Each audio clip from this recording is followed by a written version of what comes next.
Good morning. இது வரைக்கும் நீங்கள் எவ்வளோ ட்ரை பண்ணி ஏதோ ஒரு காரியத்திற்காக நிறைய முயற்சி பண்ணியிருக்கலாம், எதுவுமே சக்ஸஸ் ஆகாமல் இருக்கலாம். பைபிளில் கூட ஒருத்தர் அப்படி தான் நிறைய ட்ரை பண்ணிவிட்டு ஒன்றுமே கிடைக்காம இருந்தது. பேதுரு அப்படின்னு சொல்லிட்டு, அவருடைய தொழில் மீன் பிடிக்கிறது.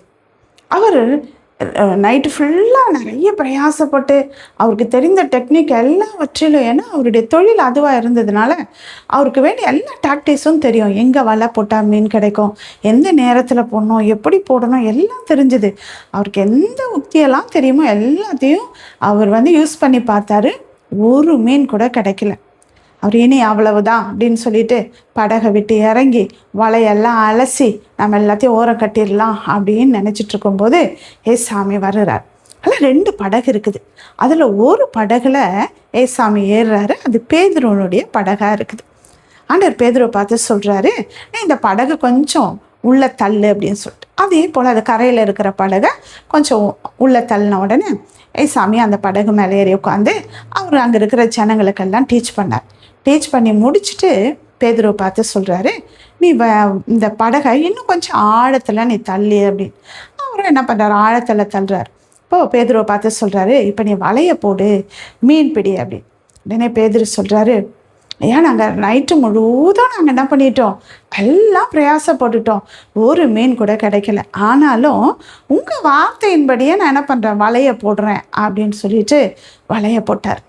எந்த இடத்துல கிடைக்கலையோ, எந்த இடத்துல அவர் தேடினாரோ, எதில் ஒன்றும் இல்லாமல் போச்சோ, அதே இடத்துல ஆண்டவர் சொல்லி அந்த வலையை போட்டபோது 2 படகுகள் அமிழத்தக்கதான அவ்வளவு மீன்களை பிடித்தாங்க.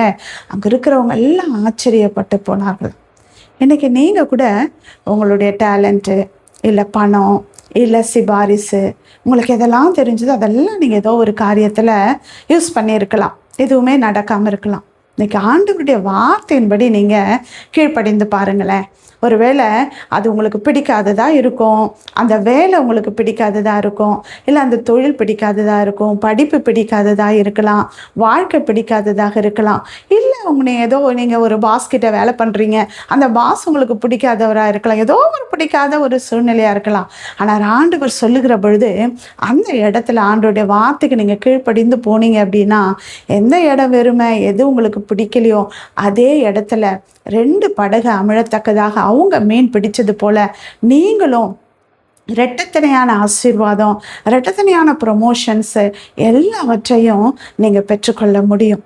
யோனா கூட ஆண்டவர் சொன்ன ஊருக்கு போகாமல் கீழ்ப்படியாமல் இன்னொரு ஊருக்கு போனதுனால படகுல தான் மீனை பிடித்து போடுவாங்க. ஆனால் அவர் வார்த்தை கேட்காததுனால மீனை தூக்கி கடலுக்குள்ளே போட்டு மீனுடைய வயிற்றுக்குள்ளே போயிட்டு அவர் இருளில் 3 நாள் தவித்தார். இன்னைக்கு நீங்கள் கூட உங்களுடைய பிரயாசங்களை எல்லாம் விட்டுட்டு ஆண்டவர் சொல்லுகிற வார்த்தைக்கு நம்ம கீழ்ப்படிவோமானால் நிச்சயமாக இரட்டத்தனையான ஆசீர்வாதத்தை நாம் பெற்றுக்கொள்வோம்.